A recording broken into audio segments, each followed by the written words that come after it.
Ma quali buoni amici, maledetto, io un amico lo perdono, mentre a te di culo. Può sembrarti anche banale aver con te un rapporto anale, e c'è una cosa che io non ti ho detto mai, è che Emilio tu per me sei un grande gay, ed è per questo che devi andare a fare in culo. In mezzo al buco io te lo metto dritto e duro, e se davvero non vuoi dirmi che ho sbagliato,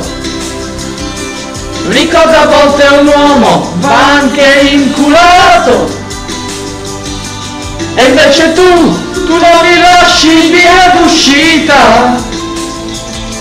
e te ne vai con il mio cazzo fra le dita.